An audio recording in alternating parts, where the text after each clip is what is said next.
Nasa linya ho ngayon and we say thank you kay Yusek Andy Ortega ng DOTR dito pa rin po sa consolidation issue ng mga PUJs and PUVs.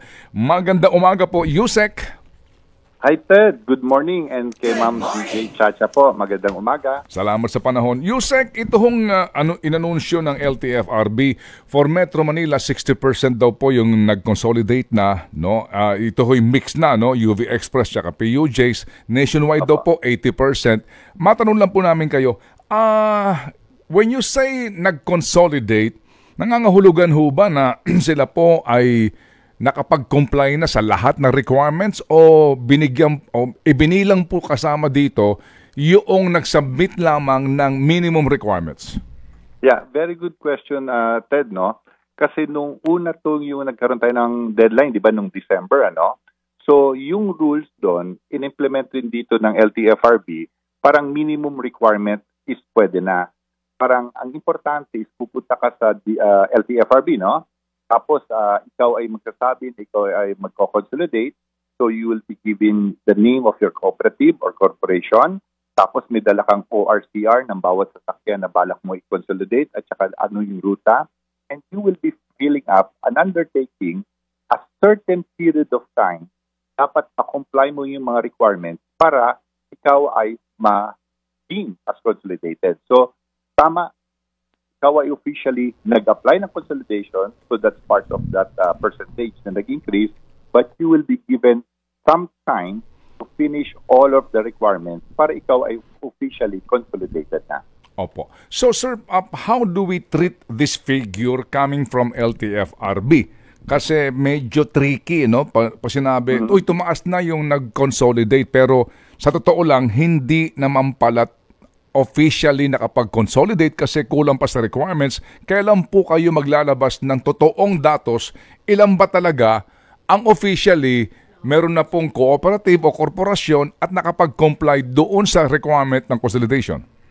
Tama yung flow ng question mo, Ted, no?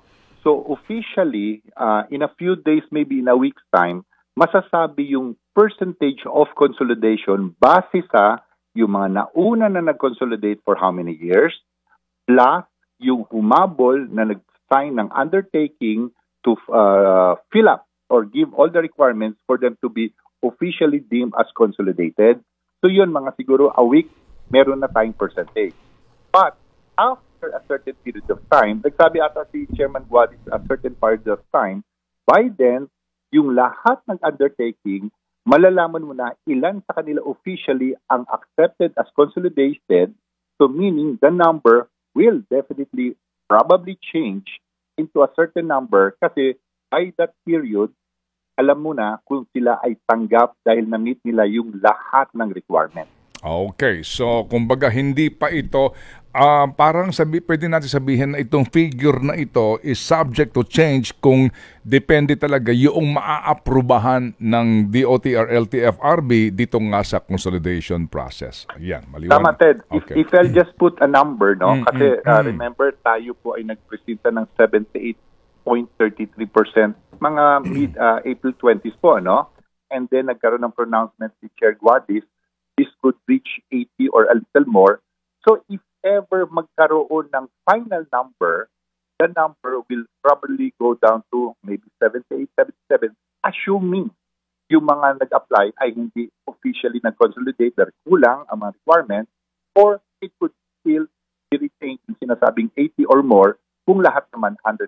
So meron na tayong medyo certain number that will be the final number after everything is settled and submitted po. Yung figure specifically sa Metro Manila, may kababaan sa national, no? 60%. More or less. So dito po sa 60% na ito, ngayon ba meron na kayong ideya ilan talaga dito yung totoong nag-consolidate na? Ay, hindi pa rin. Kasi same as the percentage na na-mention ko, same as dito sa NCR. In fact, it's the same all over the country na lahat yan, na mga humabo lang po, no? May certain number, may undertaking muna yon. But I'm sure may mga number po na talagang fully complied na, no? Baka yung mga handa na medyo naghintay lang ng deadline.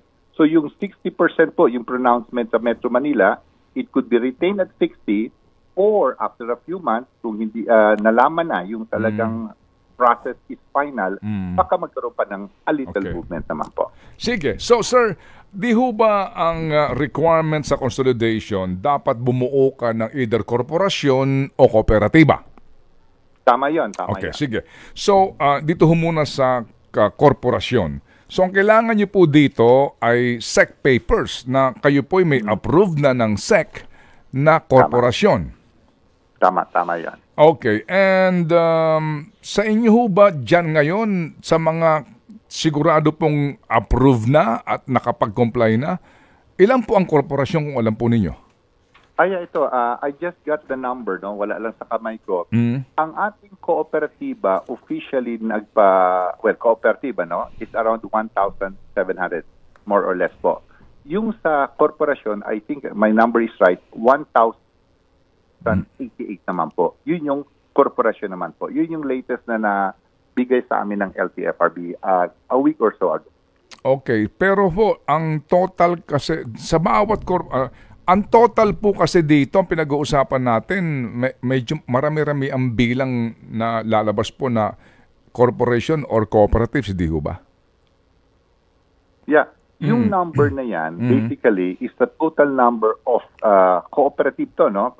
Na ang iba dyan ay nag-apply a year or two ago na medyo hindi na siguro active kasi we are also, sa OTC to, Ted, no?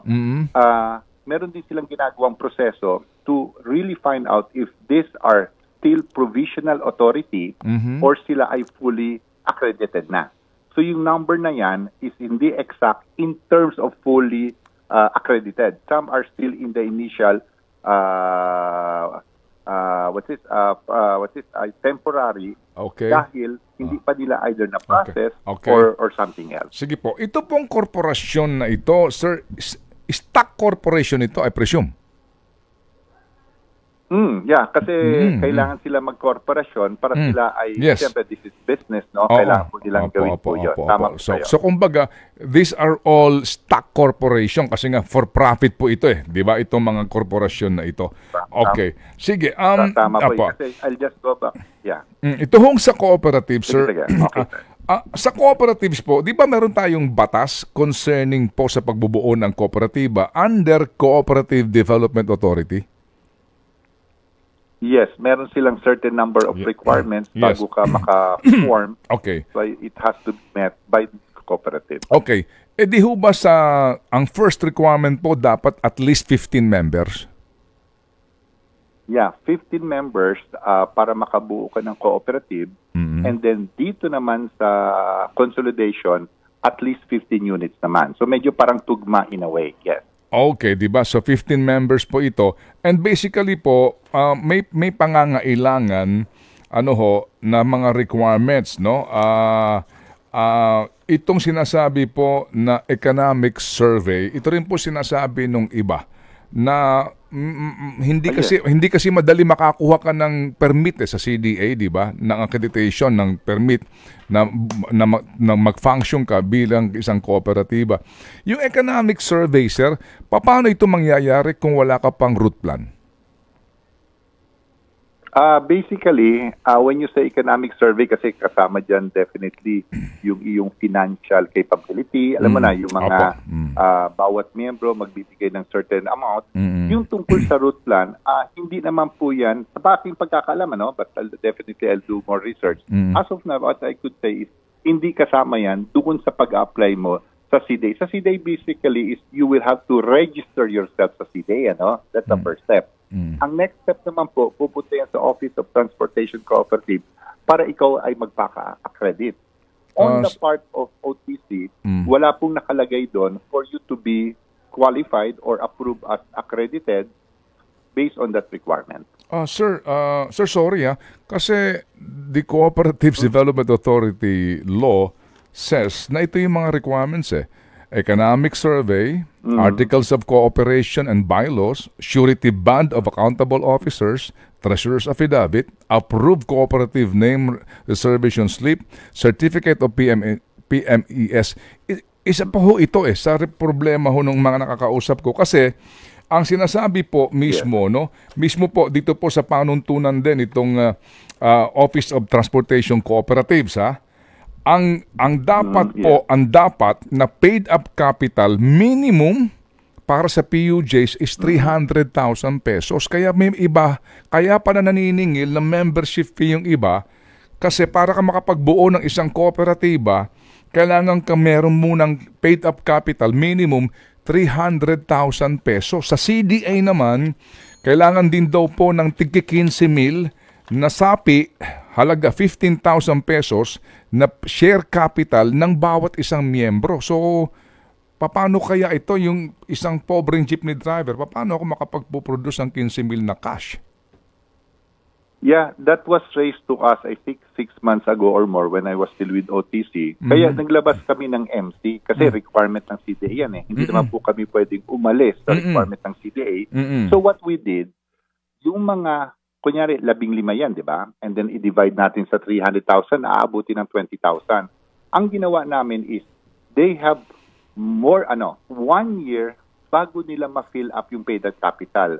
So, ibig sabihin, hindi nila kailangan i-produce yung 20,000. When they apply, they have 1 year to comply with that requirement para matanggap na sila as a transport cooperative and for them to meet yung requirement which basically is based nga dun sa CDA, bibigyan namin sila ng 1 year. Hindi kailangan na i-produce yan ASAP.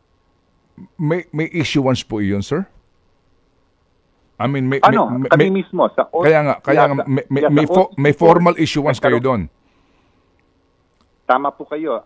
Nagkaroon ng memorandum circular ang OTC and it was approved by the board na meron tayong 1 year. Kasi yun yung time, Ted, na tipo bang naghanap kami ng mga ways to help para nga ma-lessen sa mga requirements ng kooperatiba. Sige po. So sir, kung sinasabi po ninyo na ang isang kooperatiba ay bibigyan pa ninyo ng 1 taon para makapag-comply sa CDA requirement na paid up capital, nangangahulugan na maglabas man, nangangahulugan ng sa ilalabas niyong kompirmasyon kung ilan ba talaga ang totoo na nakapag-consolidate na, meaning approved na po ng SEC na corporation papers at approved na po ng CDA na cooperative papers.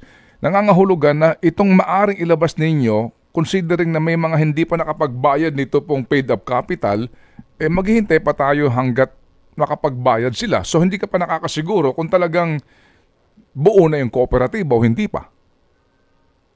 Tama yung punto mo, Ted, no? Because of that minimum requirement set by OTC and then LTFRB, there is really a certain number in that small percentage na baka hindi matuloy.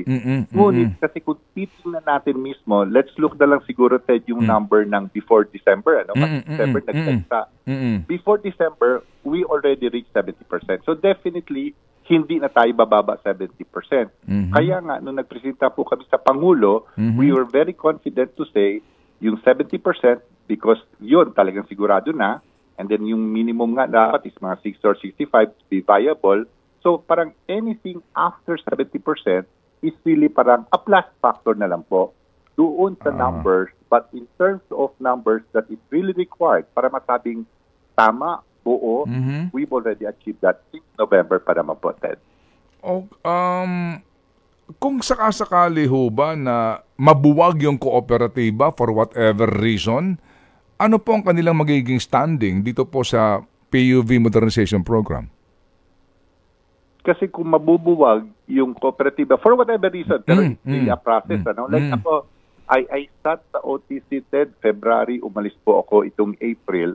Siguro sa 1 year ko nandun, if memory serves me right, siguro nakatanggap ako ng isa na sabi ng CDA na itong kooperatiba ay parang may term na dissolved na, no? So, base lang sa karanasan ko lang to, I cannot really say yung sa previous, isang kooperatiba, dinissolve po ng CDA. So, kung dami ang pag-uusapan, siguro po, that is what I could parang say honestly, sa aking experience po. Oo, so yung nga po, pero kapag po merong nabuwag na kooperatiba, nito ho, na nagparehistro, no, as consolidated units, what will happen to their standing? Definitely, parang they will not be consolidated anymore. Okay. Parang wala na silang, I'm now thinking, I'm speaking while thinking, hindi na siya consolidated, so, or rather kooperatiba, so mawawala na siya sa LTFRB na personality, dahil hindi na siya kooperatiba, then magiging concern ngayon ng LTFRB is what happens to the routes, kunyari 15 vehicles or franchises. Problemahin ng LTFRB on how to make this 15 franchise alive para matugunan yung pasahero nung isang kooperatiba na posibleng na-dissolve nga base dito sa example natin. So yun, tugunan po dapat ng LTFRB yan. Okay, sige po. So sir, yung pong aking bago po itong tanong ni Chacha kasi meron pong isang nakapanayam na taga DOTR kaya ho nagbibigay sa amin ng kalituhan. Unahin ko lang po ito. Ano ang sinasabi? Meron pong na-interview sa isa daw ho yatang itong forum po ng gobyerno na sinasabi niya tungkol dito sa consolidation na ang in charge po yata LGU. Go ahead. Yes po. Si exact quote. Anong exact quote? DOTR Executive Assistant to the Secretary Jonathan Gismundo. Ang sinasabi niya po, ito ay yung exact quotation ay yung sinasabi naming route rationalization, yung LGU ay bibigyan sila ng ruta. I-assign ang isang kooperatiba doon sa ruta. So depende nga kasi yan kasi hindi DOTR, hindi LTFRB ang magsasabing dito ka sa ruta na ito. It's the LGU. Sila ang makakaalam dito sa ruta na ito. Sobra-sobra na kayong dami kaya bawasan na. I think I'll be very transparent. Parang nakita ko yan somewhere, So ganito, I'll answer that question, Ted, DJ Chacha. Unang-una, ang LPTRP talagang obligasyon yan ng LGU kasi sila yung expert nga, di ba, kung ilan ba yung ruta na to, ilan kaya ang kailangan na sasakyan or units base sa dami ng pasahero, pangangailangan, pati option. Si LTFRB naman ay maghihintay ng report ng LPTRP from the LGU and then kung approve yun. Kung hindi approve, magbibigay yun. Parang back and forth yan ng mga documents or mga studies para maging tama yung proseso in terms of numbers.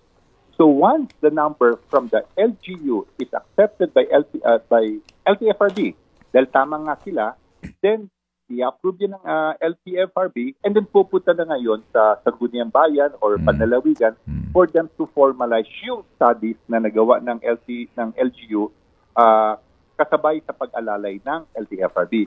Ngunit, yung ruta na pinag-uusapan, sa prangkisa po yun sa LTFRB, Kasi yung ruta na yan, nakalista talaga yan sa LTFRB. So sila ang magsasabi na sa ruta na ito yung na-consolidate na korporasyon or kooperatiba, so meaning sila ang may karapatan dito.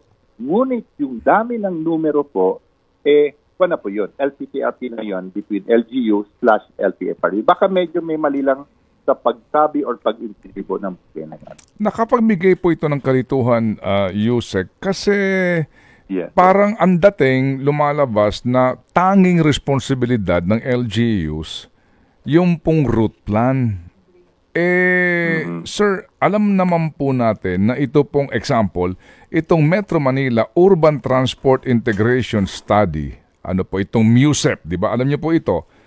Opo. At pag pinag-usapan po natin yung ruta, interregional, interprovincial, intercity, basta po nasa Metro Manila ang punta, ang responsibilidad DOTR, LTFRB. Malinaw yan sa inyo pong guidelines Kayo ang gagawa. Yes. Opo. So, yun nga po sinasabi, parang sa pahayag niya, parang gumugulo. Kasi para bagang walang responsibilidad yung DOTR, LTFRB sa pagbubuo ng ruta. Gayong, klaro naman, itong interregional, interprovincial, intercity, towns na dito po sa Metro Manila bumabagsak, inyong responsibilidad. Tama yun. Talagang nasa kamay po namin sa DOTR yung malaking obligasyon. Especially nga, tama ka dito sa MUSEP area, sa malalaking lugar. So yun ang aming talagang pagtutugunan for us to come up with the proper number po. Tama po yun. Opo. Sige po. So, siguro po, maganda rin maiklaro yan kasi nga lalong nalilito po tayo kung sino ba ang meron ditong responsibilidad. Ano po? Ikaklaro namin yung Ted. Thank you for pointing it out para mas clear tayo sa public. Sige po. Okay. So, sir, moving forward, kailan po magbibigay ng update para klaro ang DOTR LTFRB kung ilan ba ho talaga ang totoo, meaning nakapag-comply na po sa lahat ng requirements ng mga nag-consolidate? Siguro ganito, no? I will be going back to LTFRB to for them to give me the timeline, no? Kasi timeline ang importante dito, Ted, para masabi natin that this is the final number based on all na humabol and fully nag-comply. Pero siguro, Ted, kung okay lang sa inyo, magbigay muna kami ng parang yung mga humabol with the undertaking. Para at least lang meron tayong certain number, but rest assured, klaro tayo that this is not the final, but this could be an indication lang naman of the possible maximum naman po. Sige. At yung pong 15 days na palugit, totoo po yun na hindi mo nahuhulihin ang mga hindi po nag-consolidate, whether nag-undertaking lang o hindi, bago po ma-impound ang kanilang pinapasadang units. Siguro, i-clear ko lang yan, Ted, no? That's a good thing that you raised it. Ang pinaka-importante after the consolidation, it's not really the number of days, it is the due process. Kasi syempre, alam naman po natin, those anybody na dumaan sa isang proseso, kailangan due process. So, magsa-start yan sa show cause, may ipapadala sa kooperatiba or operator. Then he or she will have to answer that question certain number of days. Tatanggapin po ng LTFRB yung answer. LTFRB will evaluate yung answer certain number of days. Then ipapadala yung resolution ng LTFRB doon sa operator, assuming that revoke na po, they'll confirm na hindi po siya nag-consolidate. So the number from the start, meaning, ilagay mo na May 1 mag-start, di ba? Kung hanggang saan ang dulo kasi dito is a formal notice to the operator na siya ay revoke yung license. Okay. That could be 15 days, more or less lang po. Okay. During that time, kailangan naman po na huwag siyang bumiyak. Kasi nga naman, kusa alam niya na hindi siya nag-consolidate. Siguro yun po yung message namin sa kanila. Okay. So, kung dyan ako sasandal sa message nyo, ako si operator, I presume meron naman akong address, no? Oo, business address doon sa LTFRB. So, maaring... Or email, tama, Ted. Or email.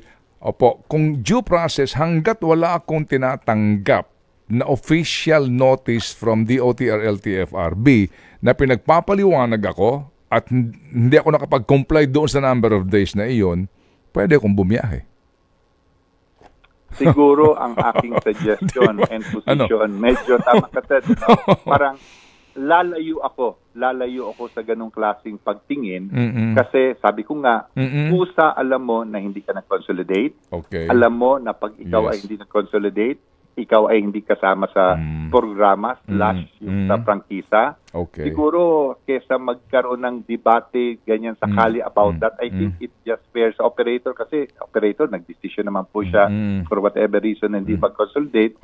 Siguro pwede po maisabi na wag na po kayong bumiyahe. Okay. Opo. Sige po. Sige. So, kumbaga po, yung binabanggit nyo na 15 days na iyon starting na May 1, para hindi pa po iyon magbibilang ng 15 days kasi nga dadaan sa proseso. Ano po? Oo, tama. Siguro mahirap hawakan ng isang operator na hindi na-consolidate yung numero na yon for him or her to say babiyahe. Siguro, to be wag dala po sana tayong bumiyahe. Opo. Kung alam mo nang hindi ka nag-consolidate, So, harapin mo ang istorbo sa daan kung sakasakali. Medyo ayoko na mag-isip kung anong mangyayari kasi maraming mga agencies yan di ba? Na medyo may mga obligasyon din po. Ayoko na magdalang sana po. Sige po. So kami po yung muling mag-iistorbo sa inyo, Yusek, para po sa ating pinag-usapan kasi nga importante para lang natin maintindihan yung actual po talaga na mga numero kapag pinag-usapan natin ang totoong consolidation.